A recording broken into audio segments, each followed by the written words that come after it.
what do you think has been the biggest aha for you in your decades of work through from medical school to your research to your practice to these things? What was the biggest aha when you learned this thing? It changed everything for you. There've been so many instances of that. Like, as a scientist, I'm seeing new things literally on a weekly basis. Things are like my jaw Really? drops virtually like last week, Lewis, I read about a new discovery that we just discovered a new type of human cell in our heart last week. Wow. Like, like that's like I hit my head like, oh my God, really? We a couple years ago we discovered a new brain cell called the rose hip neuron. Mm. Okay. And it seems to be linked to depression. So I'm always amazed. I mean, as a scientist, I'm amazed by the marvelousness of the body and how much we don't know about it. And still, so we have to respect it. Did you know, by the way, that we had it also, this is just this past year, 2021, there was a landmark discovery that changed everything we knew about our metabolism, Mm. What is right? that? Well, so everybody says that, when you're a teenager, you're growing tall You got a and high you're metabolism. You're just high burning metabolism, calories. Yeah. right? Okay, totally wrong. Metabolism's going down when you're a teen. Okay, and then people say when you're in your 20s or 30s, and you're starting to gain weight and getting out of shape, and they're like, man, my metabolism is slowing down. And then some people basically say that I was unlucky because Mm-hmm. I was born with a bad metabolism. Look at my sister or look at my cousin. She's rail thin. She's so lucky she's got a Right. fast metabolism, Right. right? All that has been upended completely. It turns out that all humans go through only 4 phases of metabolism in their whole Ooh. life. Tell me. Okay. I'm going to show you this because it's actually right here on my You got desk. a chart. You got a graph. You got a chart. You got No, a no, document. I got a paper. This baby right here. It's in a journal of science. Okay. This is how researchers do it. Like all around my office, man, like I am reading this stuff. And this paper, I tell you, I got to look at this. It studied like 8,000 people from like 30 countries. Mm. And it studied people from 8 days old to 90 years old across 20 different countries. All right. This is the largest study of human metabolism ever undertaken. And here's Okay. what they found that if you subtracted out body fat, and which is different for everybody, okay, and you were to just go right down to the core of real metabolism, energy usage, energy generation, here are the 4 phases. When we're born, we got the same metabolism as our mother. Makes sense, synchronized, Got. okay?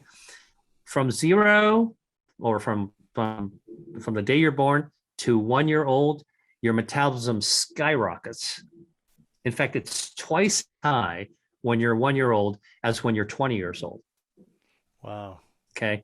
So from 1 year old down to throughout your teenage years and puberty, at the time you think that you're eating a lot and your metabolism is going sky high, it's actually coming down from its peak. Interesting. Why does it seem Okay. like you're burning so many calories? Well, well, you're more active and you're growing. Yeah. So you may be burning more calories, but your metabolism isn't changing. Got This it. is the key thing. We are hardwired to go through these phases. Now it's going down to 20 years old, from 20 years old to 60 years old. Okay. From college to retirement, it doesn't change. It is rock stable. Huh. All right. So and then after 60, it starts to diminish, but not as fast as you think. It's a slow grade down. Okay. 4 phases of human metabolism. We never knew this before this year. All right. This is how new it is. So here's the key thing. What makes all the difference between people? Like why is your metabolism different than mine? And why is a sumo wrestler's metabolism different than, somebody who's on a runway in Milan? Okay. And it has to do with the fact that our metabolisms are all the same, but the lifestyle choices that we make can actually push our metabolism one way or the other. So our metabolism doesn't cause us to be fat. Our fat slows down our metabolism. It's the other way around, Interesting. completely the way around. So how do we burn more fat then All to right, so speed up our that metabolism? that's what I'm working on right now, and that is the topic of my next book, by the way, which I'm writing Okay. right now. Yeah, Okay. so stay tuned for that answer because I'm onto something really hot on that. Ah. And I will give you a little bit Give me a sneak peek. What's that a early sneak finding? peek. Yes. Well, you can eat certain foods to burn your fat down.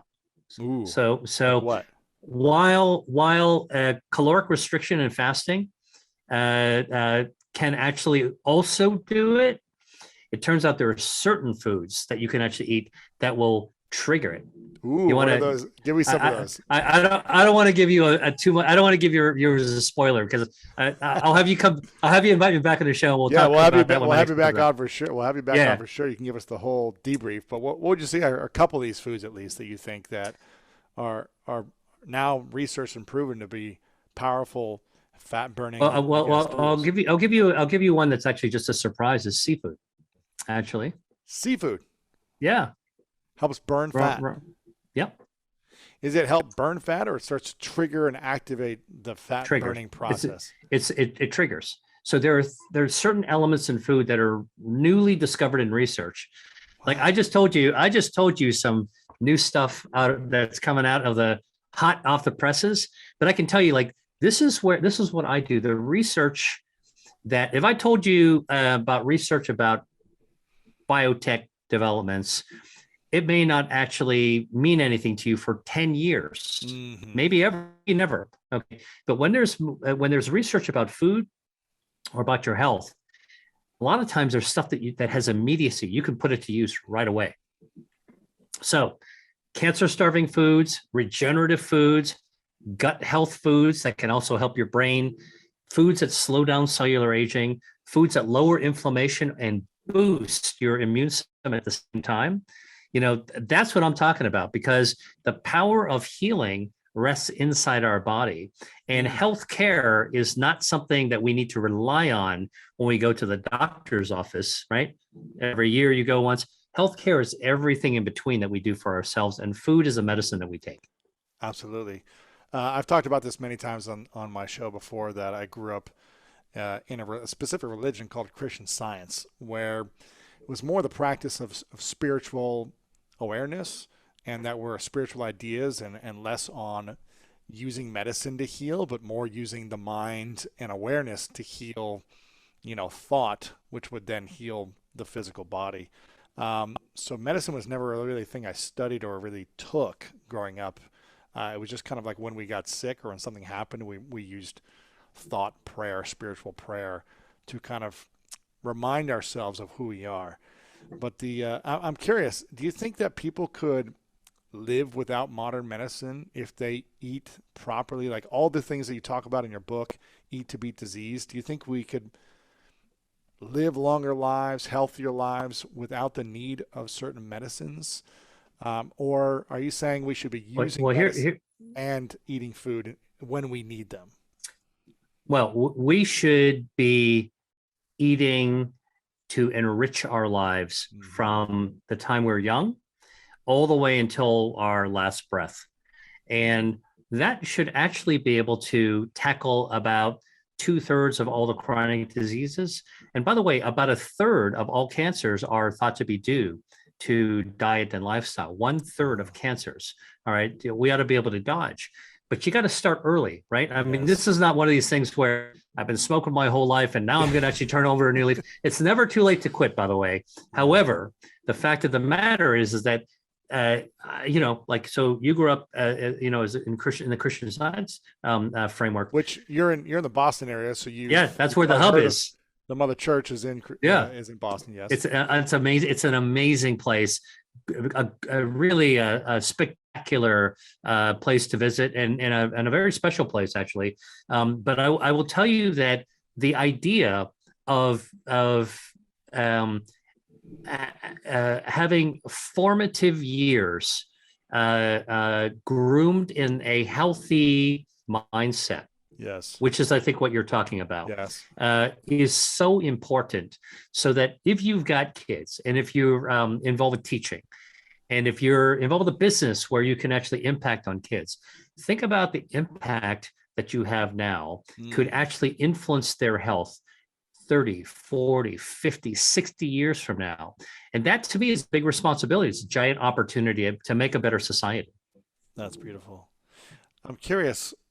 We've got a few more minutes left. What do you think? You're telling me that every week you're essentially finding these aha moments based on the research papers you're finding and things that you're discovering yourself. And what do you think in your mind, if you could predict the future 10 years out, 5, 10 years out, what are going to be the groundbreaking things that we as humans discover in the next 5 to 10 years that is going to transform our health? Wow. Based on what you've seen in the last 5 to 10 years, and where you're like, these are unbelievable. Every month there's new Yeah. findings. What do you think is on the horizon for us?